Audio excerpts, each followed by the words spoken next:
Que a graça e a paz do nosso Senhor e Salvador Jesus Cristo reine em cada vida, cada coração. Que bom que nós estamos mais uma vez aqui para falarmos sobre assuntos atuais, relevantes para as nossas vidas, à luz da Palavra de Deus.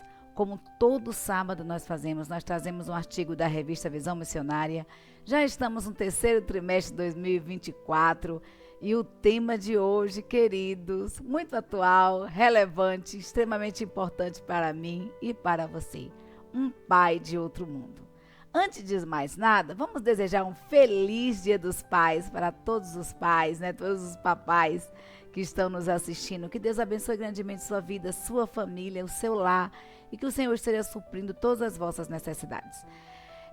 Nós iremos orar ao nosso Deus e eu convido você a inclinar a sua cabeça, a orar ao Senhor, pedindo a Deus que dê sabedoria a seu pai, a sua mãe, né? Aqueles que cuidam de você, que Deus esteja concedendo sabedoria dos altos céus. Santo eterno Deus, Pai amado, glorificado Senhor, exaltado, ó Deus, seja o teu nome sobre toda a face da terra. Senhor, muito obrigada pelo teu cuidado, pelo teu agir, pela tua presença em nós. Obrigada, Senhor, pela tua fidelidade para conosco. Em nome de Jesus, nós te pedimos, ó Deus, por cada família que agora a tua palavra está adentrando, ó Deus, por cada chefe de família, por cada pai, por cada mãe. Toma, ó Deus, a cada um nas tuas santas mãos. Nós temos visto, ó Pai, o quantas famílias, ó Deus, têm sofrido, têm sido abalada, e nós te pedimos a tua intercessão, a tua intervenção, suprindo, ó Deus, as necessidades, concedendo, ó Deus, a cada família, a cada chefe de família, sabedoria dos altos céus, na criação dos seus filhos, na educação do seu lar, na condução, ó Deus, da sua família. Obrigada, Senhor, por tudo. Que Cristo, ó Deus, seja o alicerce de cada lar, de cada família. É o que nós te pedimos, no nome santo de Jesus. Amém. Amém e amém.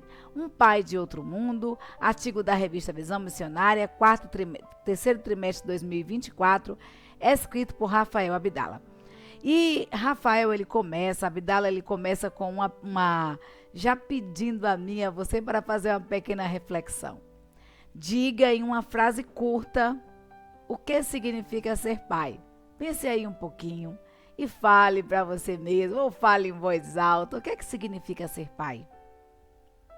Nesse domingo agora, é comemorado o Dia dos Pais. Muitas são as memórias maravilhosas que nós temos dos nossos pais, né?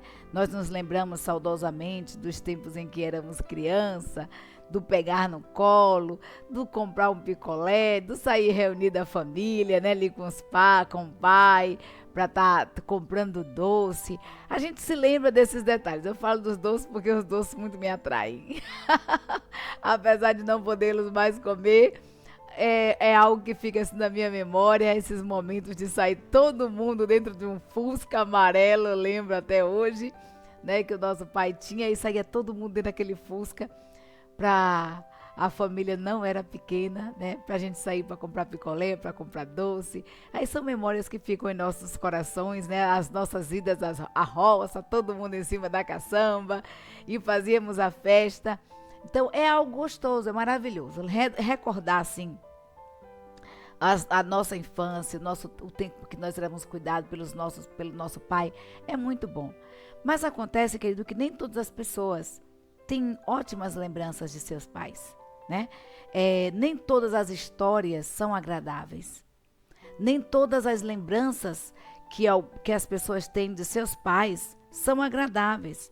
Nem todas as lembranças que as pessoas têm com aqueles que a geraram são benéficas. E muitos pais não têm cumprido também as suas responsabilidades paternais, gerando muitas vezes medo, insegurança, feridas profundas na vida daqueles que deveriam estar aos seus cuidados.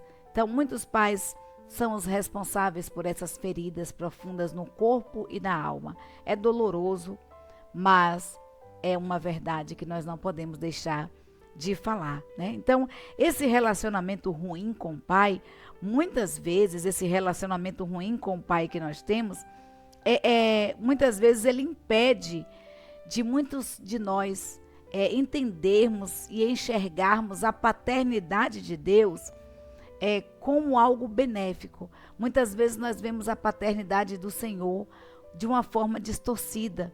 Nós não conseguimos visualizar Deus como um pai amoroso, por conta de que nós não temos, muitos não têm essa experiência com esse pai amoroso, com um pai terreno amoroso. Então não consegue fazer esse elo de ligação entre Deus como Deus e Deus também como nosso pai. E o tema de hoje, por isso que eu falo que é um tema muito interessante, ele fala justamente sobre isso, sobre a paternidade de Deus. Nós iremos falar de um pai que não é terreno, de um pai que não é daqui da terra, mas um pai que está nos céus e que olha para todos nós. A Bíblia nos diz que os seus olhos eles estão atentos às nossas orações, às nossas petições, para as nossas vidas. E Deus é um pai que cuida, Deus é um pai que zela, Deus é um pai que ama, Deus é um pai também que corrige, né? E nós precisamos estar atentos a isso. Então, o autor ele começa com alguns questionamentos. O que significa dizer que Deus é pai? O que significa dizer isso? Será que você consegue enxergar o Senhor como pai e se relacionar com Deus também dessa forma, como pai? E qual é a diferença prática da paternidade de Deus no seu dia a dia? Qual é a diferença prática da paternidade de Deus no seu dia a dia? O autor ele começa a dizer que não tem muito tempo que ele ouviu uma expressão que lhe proporcionou uma grande alegria na alma ao ouvir certo homem dizer assim: o meu Deus é o Deus a quem Jesus chamou de Pai. O seu Deus é um Deus a quem Jesus chamou de Pai. O seu Deus a voz do seu Deus, ela soa aos seus ouvidos como uma voz doce, confortante, uma voz de amor. Como você tem se relacionado com Deus? Deus tem sido realmente pai para você? Deus tem sido um pai para você? O nascimento, querido, de Jesus, ele nos coloca em um contexto de graça e paternidade. Esse Deus, ele é ao mesmo tempo Deus Pai, porque o nascimento de Jesus nos proporcionou a oportunidade de sermos chamados filhos de Deus. É isso que a palavra de Deus nos diz. E essa paternidade celeste, ela nos traz conforto, ela nos dá ânimo, ela renova as nossas almas. Então, o autor ele diz o seguinte aqui: permita voltar o argumento da paternidade divina mais adiante. Mas agora ele vai falar um pouco sobre essa paternidade humana e suas evidentes crises. Nós estamos vivendo em uma época distorcida, em que os valores estão sendo distorcidos, em que a família ela tem perdido o sentido de família. A família ela tem mudado sua forma de ser. E muitos pais que deveriam ser aqueles que estariam cuidando, que estariam zelando pelos seus filhos, são aqueles que provocam medo, que provocam angústia, que trazem memórias que marcam não só o corpo, mas a alma de muitas crianças. Então é uma crise existencial. E essa crise existencial, como nós falamos, ela acaba confundindo a nossa percepção de Deus enquanto Pai. E isso faz com que essa percepção ela venha a estar distorcida. Isso faz com que esse olhar a Deus, ele venha a estar com o olhar modificado. Então, segundo a Associação Nacional dos Registradores de Pessoas Naturais, olha, tem essa associação, nem sabia que ela existia, que representa a classe dos oficiais de registro civil de todo o país, em 2023, cerca de 170 mil crianças foram registradas somente com o nome da mãe. Pai desconhecido. Pai vago. A ausência do pai. A gente tem um programa hoje nas escolas que não deveria existir se não existisse o problema. E ele existe, porque eu falo que não deveria existir, porque não deveria existir o problema. Mas existe esse problema, né? Então, por isso, nós temos um programa que é o Pai Presente, que é fornecer a mãe condições de que ela possa fazer o exame de DNA, que ela possa, se ela tiver uma suspeita de quem é o pai, né, para que o governo esteja fazendo com que esse pai resista à criança e esteja presente na vida dela, não só física, mas também financeiramente falando, né? Entrar com as suas obrigações de pai. Foi muito bom fazer, né? Mas nós precisamos também cuidar daquele que fazemos, né? Então, assim, o abandono paterno é uma realidade caótica em nossos tempos. Ao olharmos a sociedade, ficam evidentes também as crises com a paternidade presente. E aí a gente vê dentro dessas crises o que a autora coloca aqui, o alcoolismo, as disfunções familiares, a violência, as mazelas sociais fazem com que muitas pessoas tenham uma visão distorcida do pai, do que é ser pai. E essa visão negativa reflete, como nós falamos, na nossa percepção de Deus enquanto Pai, na nossa percepção da maternidade divina. E nós iremos falar, a Bíblia nos diz, eu falo que a Bíblia tem uma palavra para todas as instâncias das nossas vidas, não seria diferente agora, né? Então a Bíblia nos fala assim no Salmo 27, versículo 10 e 11. Porque quando meu pai e a minha mãe me desampararem, o Senhor me recolherá. Ensina-me, Senhor, o teu caminho. Guia-me pela vereda direita, por causa dos meus inimigos.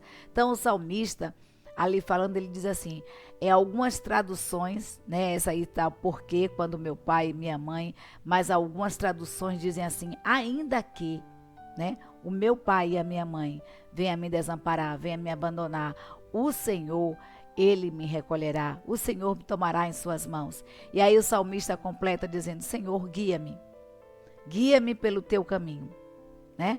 Ensina-me o teu caminho, ensina qual é o caminho que eu devo andar, guia-me pelas tuas veredas, por veredas planas, por veredas direitas, por causa dos meus inimigos, ó Senhor. Então que eu esteja trilhando no caminho certo, na direção certa, para que não venha cair nas mãos dos algozes, né? Para que não venha cair nas mãos dos inimigos. Então o salmista, ele tem essa percepção de Deus enquanto pai, e ele percebe que não está só, que ele não está só. Então na jornada ministerial, é isso que Abdala fala, ele diz o seguinte, que ele conheceu pessoas com dificuldades de chamar Deus de pai. Em consequência, justamente isso, da paternidade humana, que está caótica, que tem perdido muitas vezes em muitas famílias o sentido, né? Então, não são raros os casos de quem sofre pela falta paterna, pela ausência paterna, ou então em decorrência de carregar um trauma das relações familiares, e trazer esse trauma também para as relações espirituais. Porque uma criança que cresce vendo o pai espancando a mãe, ou sendo espancada pelo pai, ou abusada pelo próprio pai, ela traz traumas internos grandes. E esses traumas, eles refletem também no espiritual, né, no emocional. Então, é possível, portanto, afirmar que entender o Eterno como Pai pode se tornar difícil para quem não teve um pai terreno presente. Para quem não teve, para quem passou por maus tratos na infância, para quem não teve um pai bondoso, um pai amoroso. Então, relacionar Deus a esse pai se torna difícil. Mas a palavra de Deus nos diz que ainda que tenhamos a ausência do nosso pai e da nossa mãe, ainda que venhamos a ser desamparados por aqueles que naturalmente deveriam ser os cuidadores, que deveriam ser aqueles que estariam nos amparando, que deveriam ser aqueles que estariam nos protegendo, nos guardando, nos livrando do mal. Se ainda que esses venham nos desamparar, o Senhor nos recolherá. O Senhor nos tomará como filhos. O Senhor nos guiará por caminhos retos, por caminhos direitos. Então, o salmista ele conclui: guia-me, Senhor, guia-me por veredas planas, por veredas direitas, por causa dos meus inimigos, daqueles que estão à espreita procurando o meu mal. Então, o pai humano, ele pode falhar, queridos. O pai humano, ele tem falhas, mas o nosso Deus, ele não falha. O nosso Deus jamais falha. Então, a Bíblia apresenta relatos de falhas e acertos de pais, né? De falhas e acertos da paternidade, porque, como eu disse, a Bíblia ela tem uma palavra para todas as instâncias das nossas vidas, para todos os momentos das nossas vidas. Não seria diferente com relação à paternidade. Então a Bíblia ela traz vários exemplos, ela não é omissa, ela não se exime de trazer uma realidade que é desde antes do nascimento de Jesus. Pais presentes, pais ausentes, pais que maltratam, pais que cuidam. Então, a Bíblia ela traz isso aí, então ela não esconde os erros, as desventuras dos pais, para que isso também nos sirva de exemplo, para que possamos caminhar, possamos trilhar, ser conduzidos por caminhos direitos, né, por caminhos certos. Então, precisamos aprender e aprender com os erros também de outros, né? E procurar imitar os acertos, procurar a direção dos acertos. Então a palavra de Deus, ela nos diz assim: disse-lhe o nobre: Senhor, desce antes que meu filho morra. Disse-lhe Jesus: vai, o teu filho vive. E o homem creu na palavra de Jesus, que Jesus lhe disse, e partiu. Simão Pedro, respondendo, disse: Tu és o Cristo, o Filho de Deus vivo. Mateus 16:16. Então, João 4, 49, 50 diz: olha, o nobre, né? Precioso aí, um pai, um exemplo precioso de pai, né? Esse exemplo aí é desse nobre, né? A Bíblia nos diz que um nobre, um oficial, chegou para Jesus e disse: olha, Jesus, desce depressa antes que meu filho morra. E aí, Jesus, percebendo, e por sua onisciência, percebendo a angústia do coração daquele pai, indo em busca de socorro por seu filho, Jesus disse: olha, vai, o teu filho vive. E aquele homem, ele creu na palavra de Jesus, e foi assim. Então, o contexto, segundo o sinal milagroso que Jesus fez, depois de ir para a Galileia, né, curando ali o filho de um oficial do rei. Naquele momento não importava, queridos, para aquele homem o cargo que ele ocupava, não importava a função que ele exercia, ele estava ali como um pai desesperado em busca de socorro para o seu filho, e Jesus compreendeu isso. Então, a Bíblia também não resiste a qual era a doença daquela criança, mas diz que aquela doença poderia levá-la à morte. Tanto é que o pai estava em desespero. E a gente sabe que tantas tentativas para serem restauradas a saúde daquela criança não foi possível, e aquele pai, ele recorreu a Jesus. Outro exemplo também é o de Simão Pedro, né? Quando é perguntado para Jesus, pergunta: olha, quem dizem vocês quem eu sou? Simão responde a Jesus: olha, tu és o Cristo, o Filho do Deus vivo, né? Então, essa compreensão de que nós estamos recorrendo ao Deus vivo, é que importa ao nosso coração. A certeza de que Jesus Cristo é o Filho de Deus é que nos faz segui-lo, é que nos faz orar ao Senhor, porque a palavra de Deus nos diz que tudo quanto pedirmos no nome de Jesus Cristo, crendo nós, receberíamos. E aí nós vamos ver em Romanos 8, 28, que a palavra de Deus nos diz assim: e sabemos que todas as coisas contribuem juntamente para o bem daqueles que amam a Deus, daqueles que são chamados segundo o seu propósito. E até Jesus, queridos, significa que reconhecer o poder que Jesus tem. O poder em nome de Jesus. Suplicar uma ação de graça significa confiar na bondade celeste. Milagres, eles são experimentados para quem tem a firme convicção de que depende única e exclusivamente de Deus e que é o melhor modo de viver. Então, depender dele é saber que tudo o que ele faz coopera para o nosso bem. Depender de Deus é saber que tudo que Deus faz coopera para o nosso bem. Confiar nele é descansar inquestionavelmente na sua soberania. E aí eu me recordo aqui de uma história em que o avião estava em um avião, o avião passou por turbulência e ali todos no avião estavam preocupados em colocar as máscaras de oxigênio e tinha uma criança ali de aproximadamente seus 12 anos, tranquila, calma, serena, e aquilo chamou a atenção das pessoas que estavam ao seu redor, das pessoas que estavam ao seu lado. E não se aguentando de curiosidade, o passageiro que estava ao seu lado perguntou: "Você não está com medo?" Aí a criança disse não. E aí ele disse assim: "Por que você não está com medo?" Porque quem está na direção, quem está pilotando o avião é o meu Pai. Quem está pilotando, quem tem o controle das nossas vidas é Deus. Essa certeza de que Deus está no controle das nossas vidas, no controle de tudo. E que tudo, mesmo que aquilo que a gente pareça que seja ruim, está nas mãos de Deus, no controle de Deus, e que tudo coopera para o nosso bem, é que nos faz descansar no Senhor. É que nos faz lançar sobre Deus as nossas angústias, as nossas dificuldades, os nossos temores. Deus é nosso Pai. A certeza de que nosso Pai está no controle das nossas vidas nos faz descansar. Então, Jesus não precisou ir até a Cafarnaum para curar aquele menino. Ele disse: "Vai, teu filho está curado", e aquele homem creu nisso. Então não há distância, queridos. É isso que eu quero dizer para você nessa noite.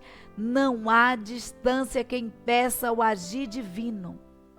Quando Deus quer, Ele faz. No tempo dEle, na hora dEle, no momento dEle, no momento certo. E nós precisamos descansar no Senhor. Então, as palavras do autor da vida são capazes de restaurar a nossa existência. O desalento do pai, que achava que Jesus deveria ir à sua casa correndo, ele foi interrompido quando Jesus Cristo chegou para aquele homem e disse: "Vai, o teu filho está curado." E a gente vai ver que a certeza daquele homem de que Jesus curou o seu filho é tão grande que aquele homem deixa ali Jesus seguir o seu caminho, vai para a sua casa. E quando ele chega em casa, né, os seus criados chegam para ele e dizem: "Olha, o teu filho ficou curado, ele foi curado." E aí ele só faz perguntar qual o horário mesmo que ele foi curado, né? Mas eu creio que essa pergunta foi feita para a glória de Deus. Eu creio que essa pergunta foi feita até para testemunho dos subordinados que estavam ao seu lado, que ouviram Jesus dizer: "Volta para a tua casa, que o teu filho está curado." Porque aquele homem sabia exatamente a hora em que seu filho foi curado. No momento que Jesus falou. No momento em que Jesus decretou. Quando Cristo decreta algo para as nossas vidas, não há distância, não há tempo. Nada impede o agir de Deus. Nada impede a ação de Deus milagrosa, poderosa, que Deus tem para fazer em nossas vidas. O homem, ele creu nessa palavra e nós, queridos, precisamos crer nessa palavra. O triunfo da morte estava até o Pai encontrar Jesus. Mas quando ele tem esse encontro com Deus, a morte, ele perdeu. A morte, ela perdeu, né? Assim também deveria ser nós, né? A gente conta também, a história também tem a história de uma criança que foi ressuscitada por Jesus ao tocar ali no esquife, né? Então, Deus, ele supre as nossas necessidades. E hoje existem muitos adultos, muitos mesmos, que recorrem ao Pai Supremo para abençoar os seus filhos. muitas pessoas, muitos homens, muitas mulheres de Deus têm a percepção de que só Jesus é capaz de curar os seus filhos. Eu não sei qual a enfermidade que o seu filho está passando por esse instante. Ou qual a enfermidade que você está passando. Se emocional, se física, se espiritual. Talvez seja uma dependência química. E eu sei uma coisa.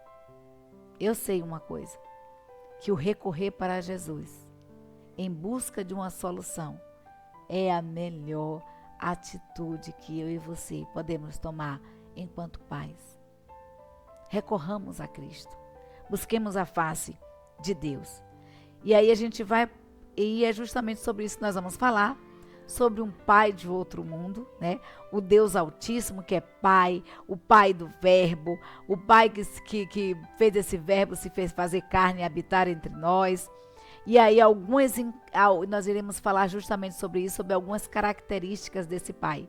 Se aqui fôssemos falar as características desse Deus enquanto pai, eu tenho certeza que uma noite inteira seria insuficiente para falarmos sobre as características de Deus. Talvez por isso o autor tenha resumido em 4, então nós iremos falar apenas sobre 4 características de Deus enquanto pai, mas eu tenho certeza que no decorrer desse estudo, você vai lembrar de outras características desse Pai amoroso, desse Deus que cuida, desse Deus que zela, desse Deus que age, desse Deus que não nos desampara, que nos ama, desse Pai maravilhoso. Então, a palavra de Deus nos diz em Marcos, capítulo 4, versículo 38 e 40.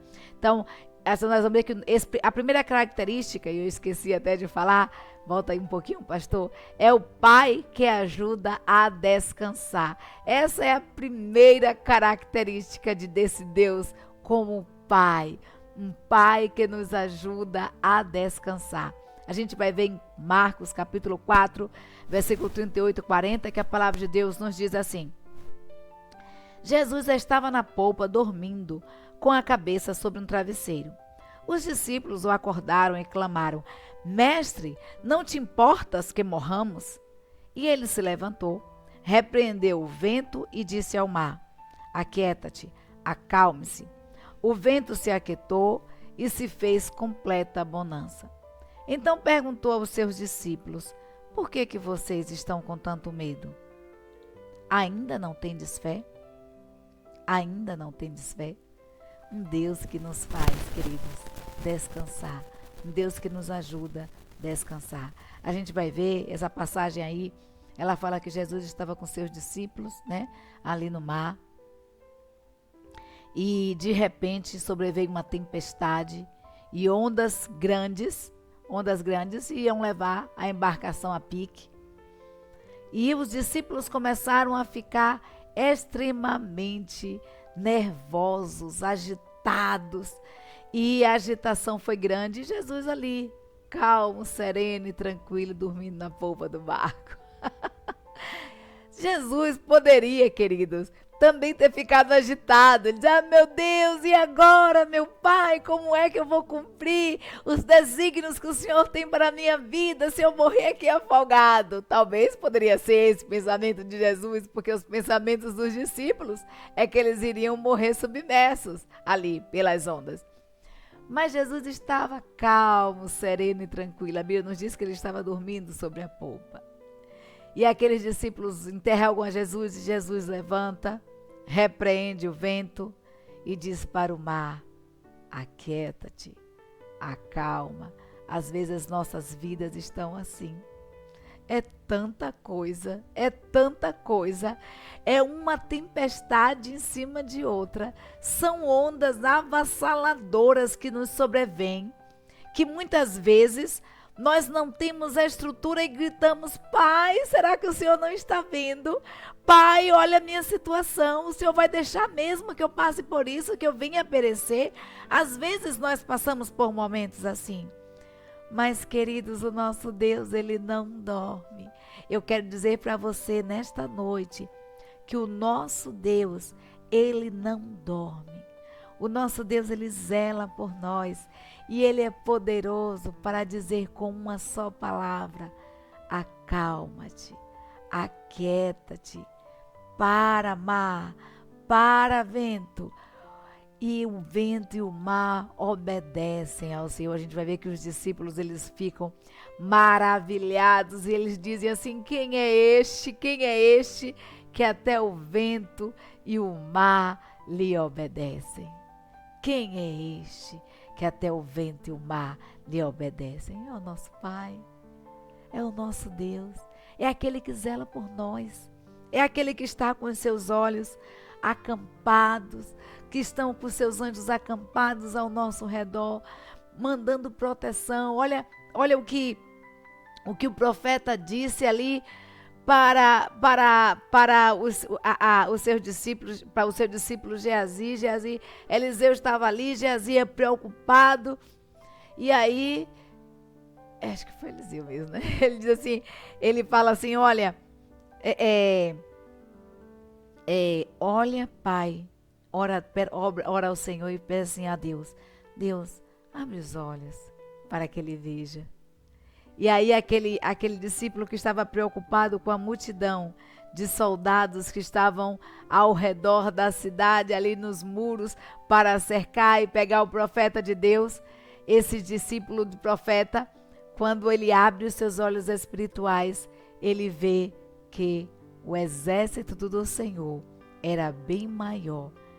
O exército do Senhor era muito, infinitamente mais do que os homens, do que os exércitos humanos. Queridos, eu quero dizer para você nessa noite, meu querido, minha querida, eu não sei qual o tamanho das ondas que estão indo sobre a sua vida. Eu não sei qual o tamanho da tempestade. Eu não sei quais são os ventos avassaladores, e a gente vê que muitas vezes os ventos chegam até a 150 km por hora. Eu não sei qual é o vento que está de tempestade que está assolando a sua vida, mas uma coisa eu sei: Deus é aquele que nos faz descansar em meio às tempestades. Não é que nós não teremos problemas, mas a Bíblia nos diz que nós teremos problemas no mundo, nós teremos aflições, mas o nosso Deus nos manda recorrermos a Ele, porque Ele venceu o mundo e nós também venceríamos. Então recorra ao Senhor, ore ao Senhor, busque a Deus, e Deus, Ele vai mandar o mar acalmar, porque bem maior é o exército de Deus que está conosco do que o exército de homens. Bem maior é o de Deus. Bem maior é o poder de Deus. Então ele utilizou um argumento de descanso. Jesus não pôde descansar porque Jesus pôde descansar porque ele sabia que era seu Pai que estava na condução, que era seu Pai que estava no comando. E assim também eu e você precisamos descansar no Senhor, sabendo que é Deus que está no comando de todas as coisas.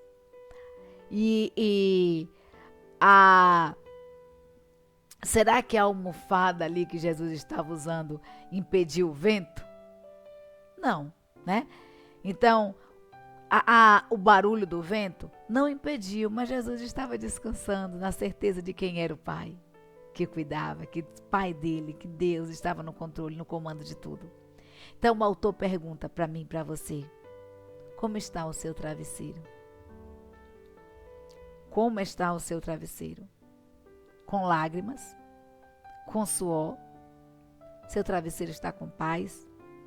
É importante entender que o nosso descanso, ele pode tirar algo de nós, né? Então é importante entender isso, que o nosso cansaço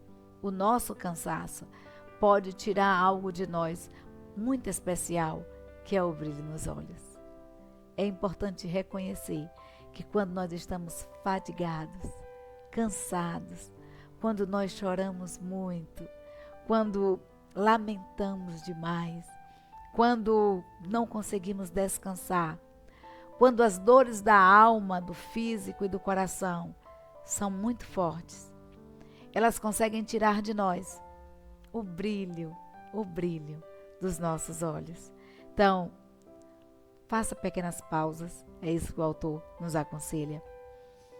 Respire fundo, desfrute da criação divina, né? Desfrute da natureza, desfrute do que Deus fez, caminhe um pouco.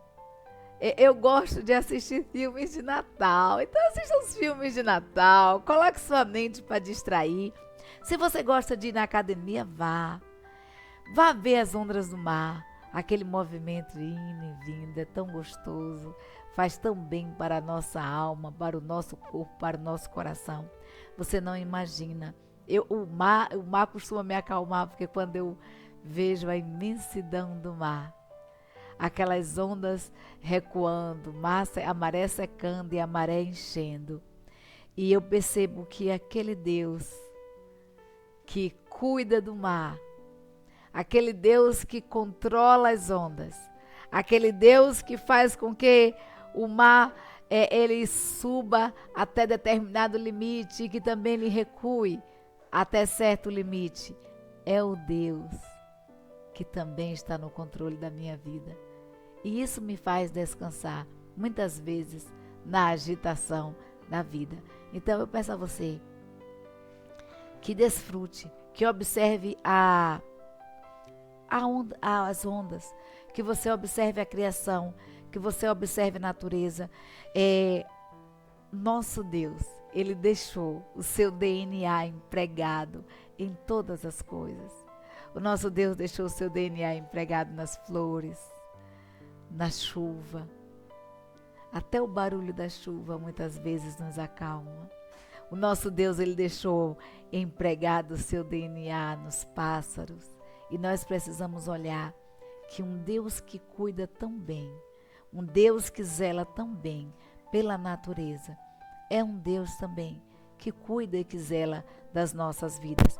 E essa percepção é que nos faz descansar em meio aos problemas. Então, cada gota de um imenso mar é uma prova grandiosa do amor de Deus para nós. O ritmo acelerado das nossas vidas muitas vezes nos leva a esquecer a bem-aventurança de ter um bom travesseiro para descansar. Jesus Cristo disse, olha, põe a cabeça no travesseiro, descansa aí um pouquinho. Quando ele estava ali na almofada, aquela tempestade tumultuosa, Jesus Cristo ali, ó, deitado na almofada, calmo, sereno e tranquilo, nos mostrando o seguinte: queridos, não perca a sua noite. Meu querido, minha querida, não perca a sua noite. Descanse no Senhor, lance sobre Deus e Ele tem esse cuidado de nós, Ele tem esse zelo para com as nossas vidas. Então, não precisa ser necessariamente um travesseiro de pena de ganso para nos dar uma boa noite de sono. O que nos dá uma boa noite de sono é a certeza de que Deus está no comando. Essa certeza é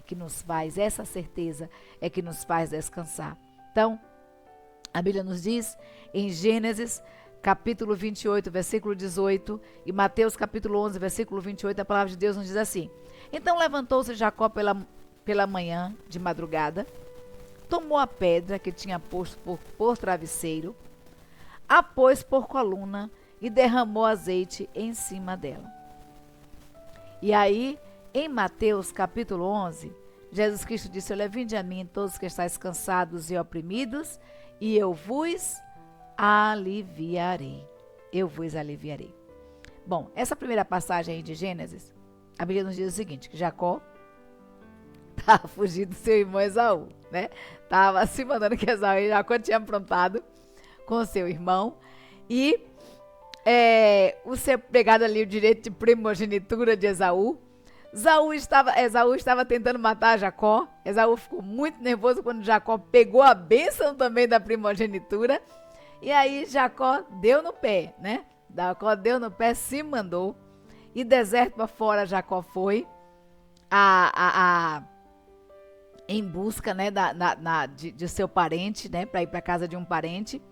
E aí no meio do caminho Eu acho que durante o trajeto, isso aí não diz, a Bíblia não diz não, tá? Eu estou assim só nas minhas conjecturas. Eu acho que durante o trajeto ali até a casa do seu familiar, sozinho, caminhando pelo deserto, Jacó, ele teve fome, ele teve sede, estava com os mantimentos, mas ele não tinha comida de mamãe, ele era bem apegado à sua mãe, ele não tinha comida de mamãe ali, né? Ele não estava fazendo a refeição com o seu pai, com a sua mãe, como era costume dele fazer. A Bíblia nos diz que Jacó, ele era dado a atividades domésticas, tanto é que ele compra o dia de primogenitura fazendo um guisado para o seu irmão. Então Jacó, ele era acostumado a cozinhar, ele costumava fazer isso com sua mãe, né?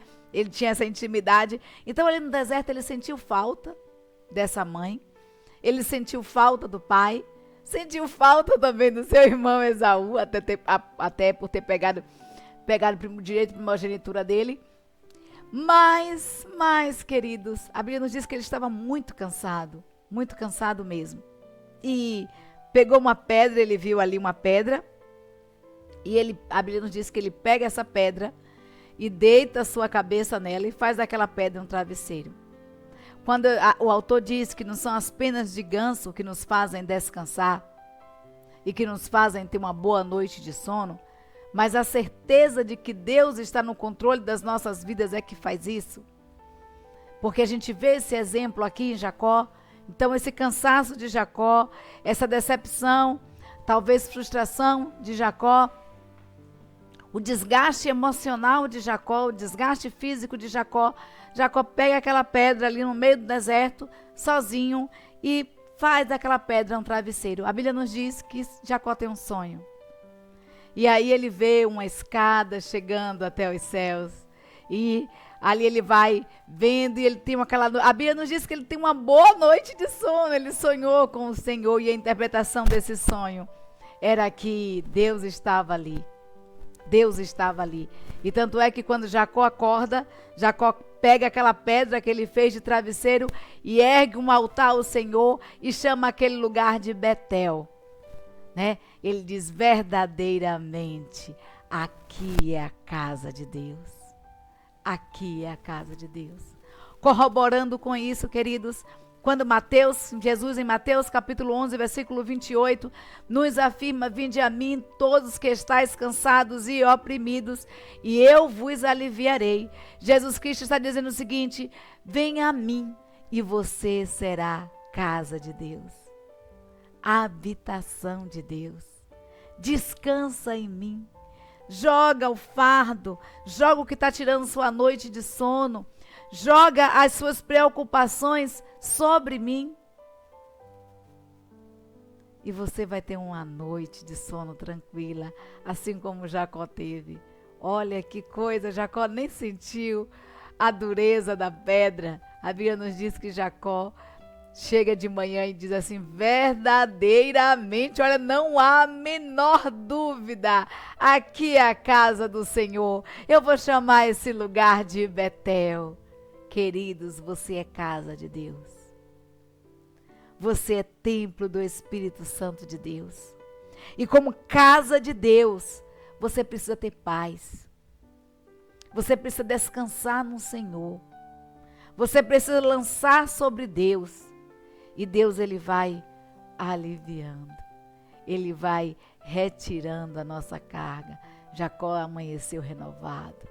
Jacó amanheceu com outro ânimo e foi todo empolgado para a casa dos seus familiares, na certeza de que Deus estava com ele. Então, algumas tempestades da vida, elas demoram a passar. Elas não passam da noite para o dia. Algumas tempestades em nossas vidas, elas duram anos. Algumas tempestades em nossas vidas não nos deixam dormir.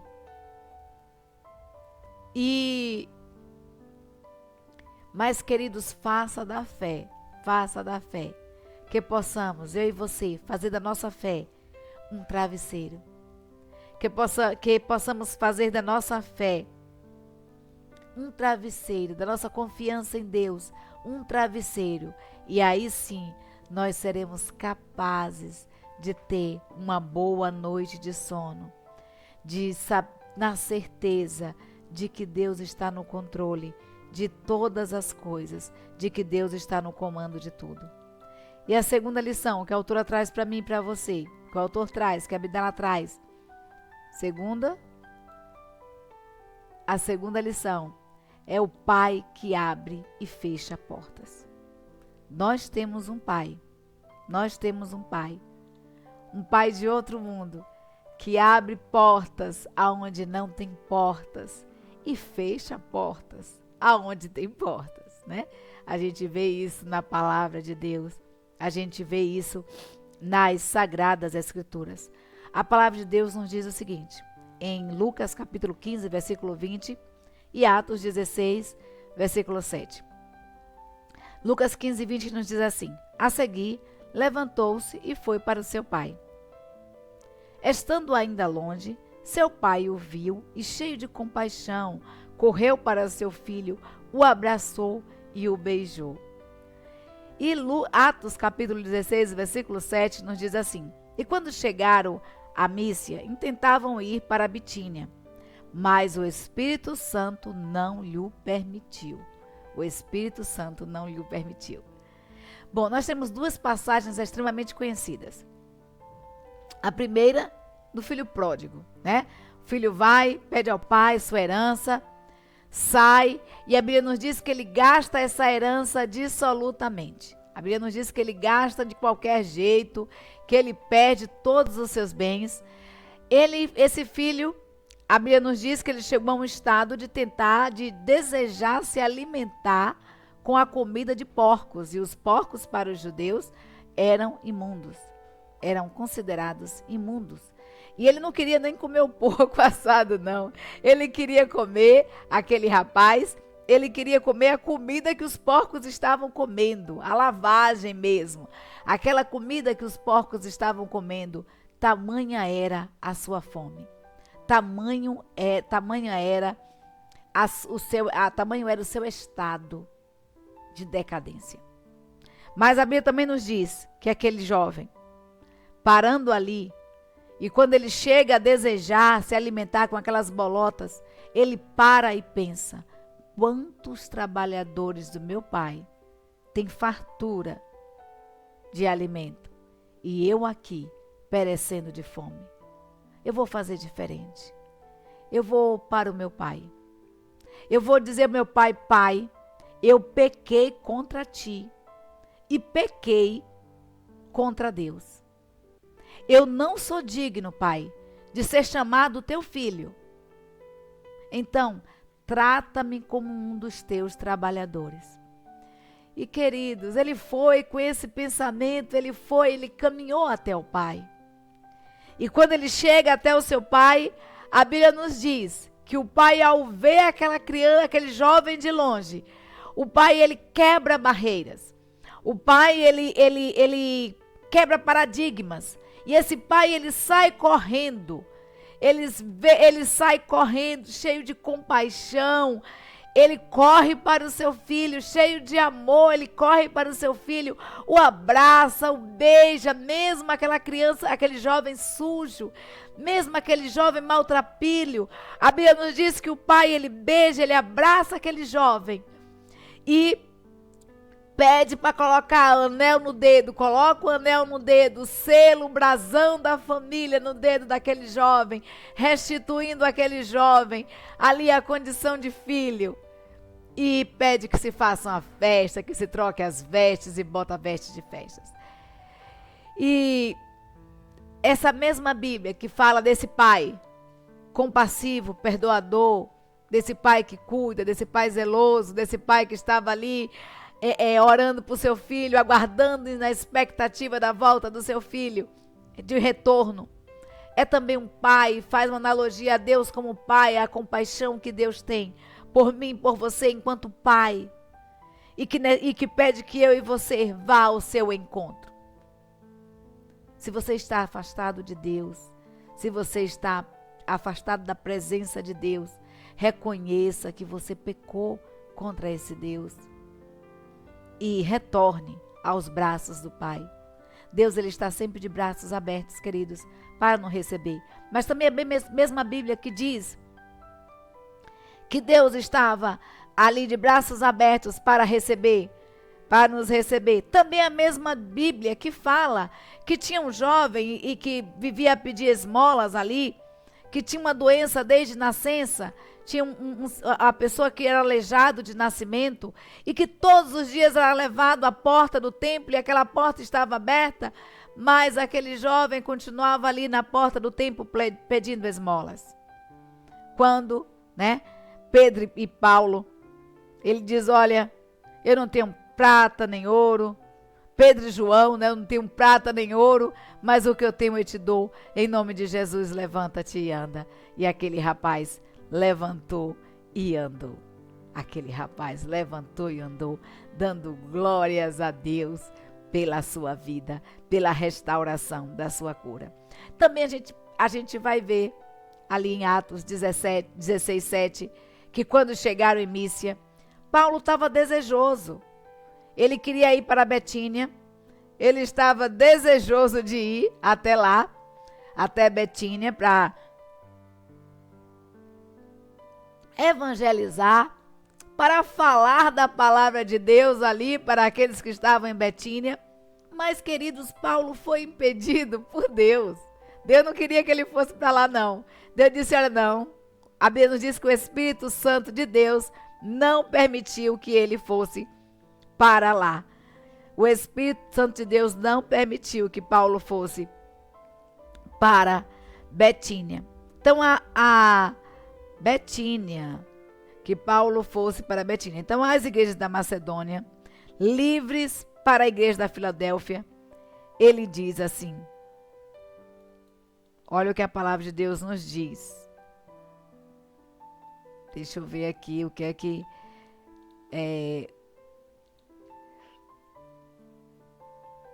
Então, para a igreja da Filadélfia, a Bíblia nos diz o seguinte: eis que está diante de ti, pus uma porta aberta que ninguém pode fechar. E a Bíblia nos diz em Atos, capítulo 3, versículo 8, que Deus ele fala isso: olha, eu pus diante de vocês uma porta aberta que ninguém pode fechar.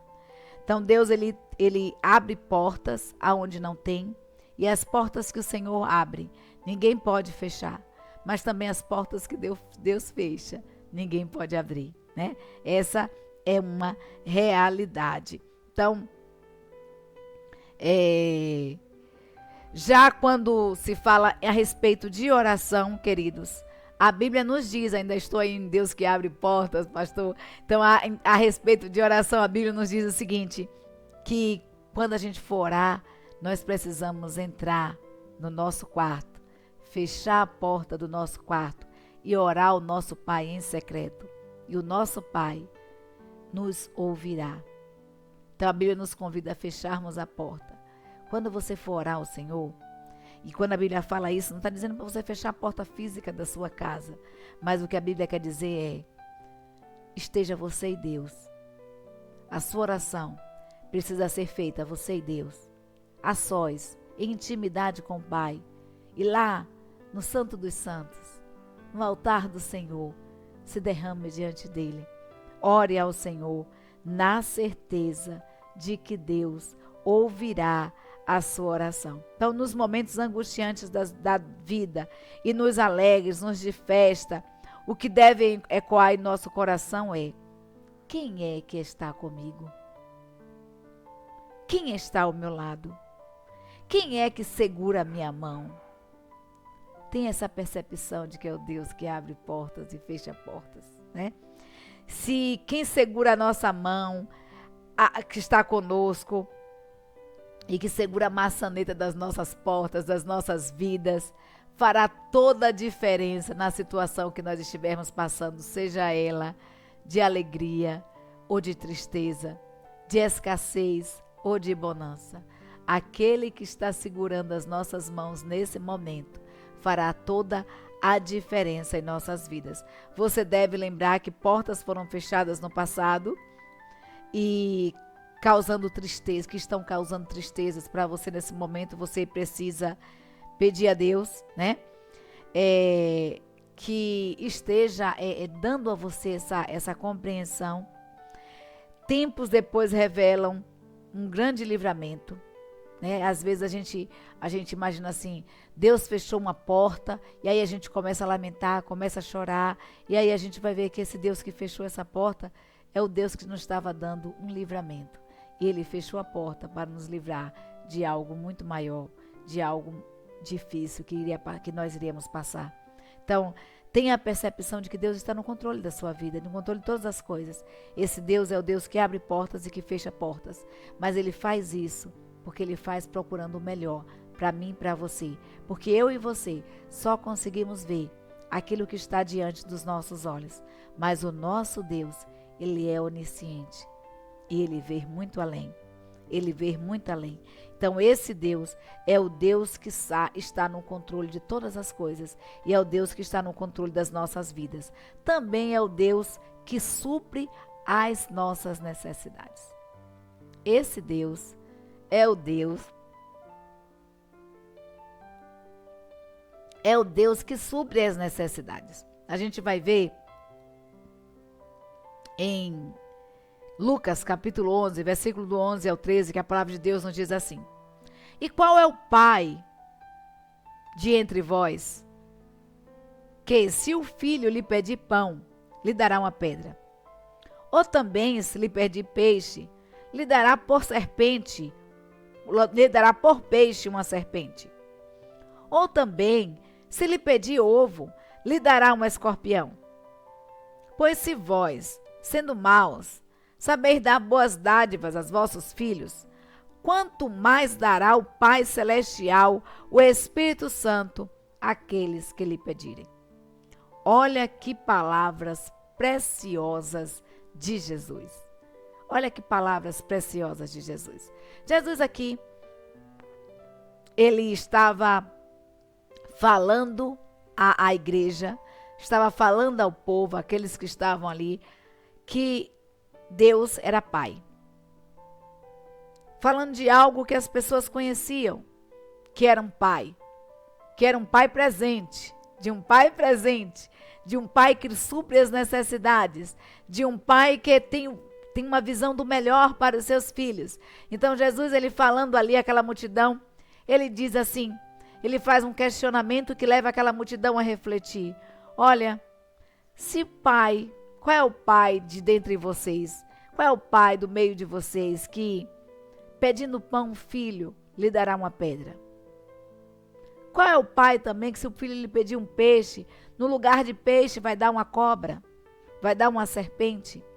Qual é o pai que, se o filho pedir um ovo, no lugar do ovo vai dar um escorpião, que tem um veneno para matar? E aqui faz analogia porque o ovo, ele traz vida, é o alimento mais completo que existe, né? Cheio de nutrientes. Então, o ovo é o símbolo da vida. Então Jesus diz, olha, qual é o pai que o filho lhe pedindo vida vai dar morte no lugar de vida? Nenhum pai presente, nenhum pai que ama, nenhum pai que cuida vai fazer isso. Então, se vocês que são maus, que são pecadores, se vocês que muitas vezes têm a natureza má, conseguem e dão o melhor para os filhos de vocês, quanto mais o nosso Deus, quanto mais o nosso Pai que está nos céus, não dará a vocês o Espírito Santo, não dará a vocês o Consolador, não dará a vocês aquele que vai dar o descanso, aquele que vai te dar tranquilidade em meio à paz, aquele que no meio da agitação, das turbulências, vai fazer você descansar ali e chamar, dizer assim, aqui verdadeiramente é Betel, aqui verdadeiramente é casa de Deus. Qual é o Pai? Quanto mais o nosso Pai Celeste não vai dar a vocês, se vocês pedirem a Deus o Espírito Santo, se vocês pedirem a paz de Deus, que excede a todo entendimento. E essa paz que excede a todo entendimento, queridos, é ter paz em meio às dificuldades, é ter paz em meio às tribulações, é ter paz em meio aos problemas da vida. Então o Eterno, Ele supre as nossas necessidades, Ele é um Pai provedor, e a provisão que Ele oferece é a melhor possível. porque não se trata apenas do que nós queremos, mas do que nós precisamos para as nossas vidas. Ele é melhor do que ninguém, porque Ele sabe exatamente do que nós precisamos. Ele nos viu desde o ventre da nossa mãe. Salmo 139 diz que os olhos do Senhor nos viram ainda substância uniforme, e no seu livro foram escritos dias.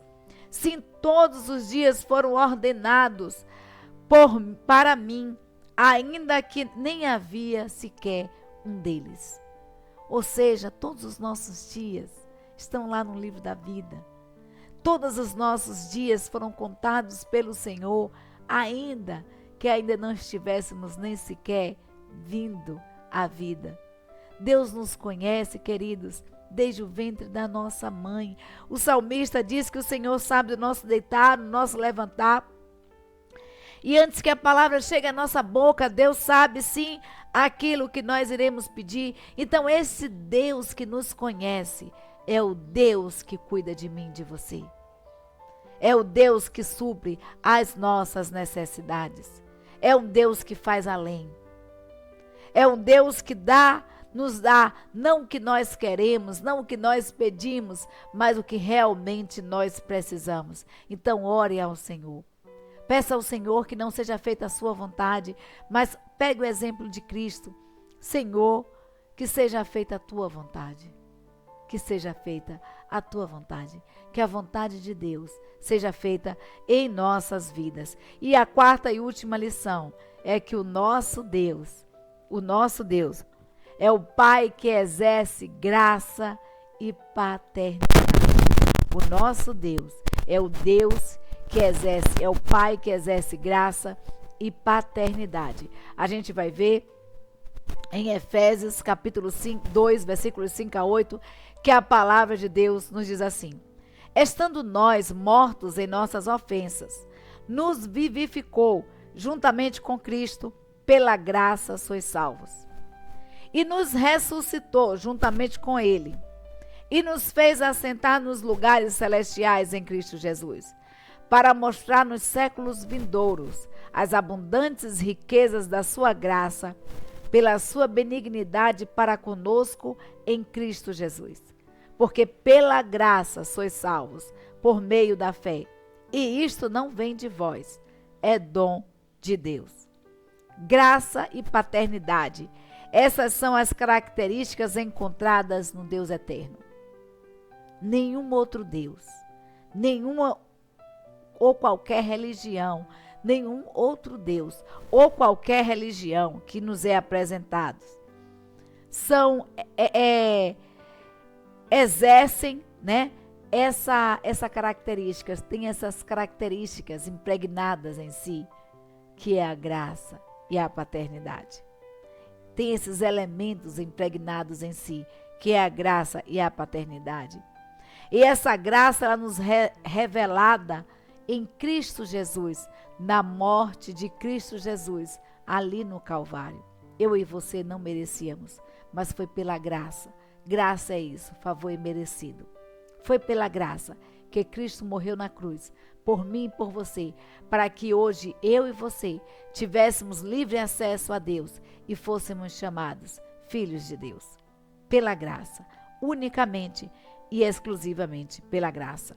Pela graça nos revela, ali na cruz do Calvário, ela retira de nós o senso de mérito e nos faz olhar o outro como igual, como irmão. A graça que nos dá acesso, a graça que nos dá, que rasgou o véu do templo, a graça que apesar de nós, ela é graça, né? É isso aí.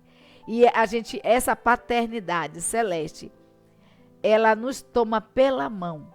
É isso que o autor nos diz e nos ajuda a prosseguir.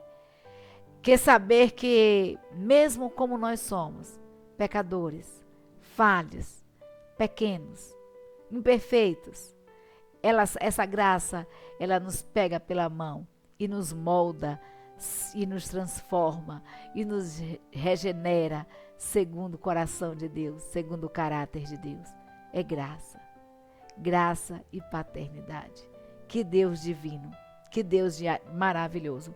Então, diante, queridos, desse favor imerecido, temos que nos esforçar para transmitir aos outros a imagem desse Deus Pai, desse Deus que cuida, desse Deus que zela. Então, o autor coloca aqui: todavia, a triste verdade é que muitas vezes nós tentamos moldar o Criador de acordo com os nossos momentos, de acordo com o que está se passando conosco. Ao invés de mostrarmos em todo instante, em todo momento, que Deus é o Deus Pai, é o Deus que cuida, é o Deus que zela, é o Deus que ampara, é o Deus que dá o melhor para as nossas vidas. Nós apresentamos muitas vezes Deus ao outro de acordo com as nossas emoções, de acordo com os nossos momentos. Quando nós erramos, quando alguma pessoa erra conosco, quando alguma pessoa faz aquilo que não nos agrada, quando alguma pessoa faz alguma coisa que nos magoa, nós apresentamos um Deus rigoroso, nós apresentamos um Deus que se ira, que faz justiça, nós apresentamos um Deus que vai fazer a justiça por nós. Mas, quando a gente erra, quando nós erramos, nós mostramos para o outro um Deus diferente. Nós mostramos um Deus misericordioso, um Deus compassivo, um Deus perdoador, né? Mas, na verdade, queridos, é que independente das circunstâncias, independente dos momentos das nossas vidas, Deus é Deus. Ele é imutável. A natureza de Deus é imutável. Deus é amor, mas Ele também é justiça. Deus é zeloso, Deus é Pai, Deus é benigno, Deus tem compaixão de nós, Ele é compassivo. Deus, Ele é eterno. E é assim que nós precisamos apresentar este Deus como eterno que cuida das nossas vidas.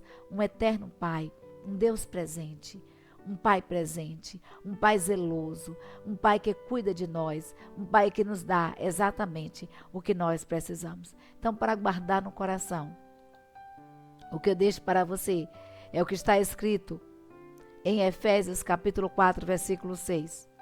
Um só Deus e Pai de todos, o qual é sobre todos e por todos e em todos vós.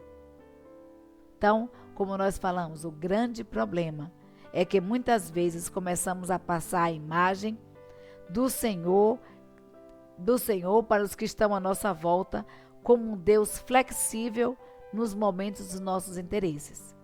Mas a Bíblia Sagrada deve ser a nossa única regra de fé e prática. E essa Bíblia Sagrada nos ensina que Deus é Deus, que Deus é Pai, que Deus é zeloso. E ciente de que o autor, o Criador, o autor da nossa fé, nos convida a apresentarmos a este Deus como um Deus de todos, um Deus que é para todos, um Deus que é Pai de todos e que está sobre todos. Quando a Bíblia nos convida a apresentarmos esse Deus, nós precisamos, queridos, aceitar esse convite e apresentar o Deus como um Pai presente, um Pai que é para todos, um Pai que derrama a sua bênção sobre a vida de todos, um Pai que é sobre todas as coisas, sobre todas as pessoas e que é por todos nós, é Pai de todos nós. Que Deus nos abençoe, que Deus te dê uma semana de paz, que você, se você não tem o seu pai terreno, ou se você tem e esse pai é um pai ausente, não te traz muitas memórias, tenha certeza absoluta que você tem um Pai celeste, que olha por você, que cuida de você, que zela por você. Então faça como aquele filho pródigo, vá ao Pai, ore ao Senhor, peça a Deus que te conceda o Espírito Santo e que esse Espírito Santo te encha de paz, de amor, de alegria, de bondade, de benignidade, de mansidão e fé. Uma semana de paz e um beijo e um cheiro no seu coração. Nosso muito obrigada a você que nos assiste. Nosso muito obrigada a você que compartilha esse estudo. Olha, compartilhe mesmo, porque você não sabe quem está precisando, né, desse estudo. Mas eu tenho certeza que Deus, Ele falará, assim como Ele falou no meu coração. Eu tenho certeza que Deus falará ao seu e falará também ao coração daquelas pessoas que você compartilhar a sua palavra. Então, nosso muito obrigada a você que nos assiste. Nosso muito obrigada a você que se inscreveu no canal. Glória a Deus, temos bastante inscritos, mas se você não se inscreveu ainda, falta você, se inscreva, querido, só apertar ali no inscreva-se e você já está inscrito no canal. Compartilhe nosso canal, peça para seus amigos se inscreverem também, e que Deus dá um like aí, que quanto mais você dá like, mais o YouTube entende que isso aí é interessante, é relevante, e ele mesmo sai compartilhando, o IA agindo, né, inteligência virtual agindo, artificial agindo na obra do Senhor, né? A inteligência artificial aí agindo para o reino de Deus. Então vamos usar essa inteligência que Deus nos deu e usar a inteligência aí que o homem criou, que é a inteligência artificial, e fazer tudo para a multiplicação da palavra de Deus e para que a palavra de Deus chegue aos 4 cantos da terra. Então um beijo e um cheiro no seu coração e tenha uma semana de paz.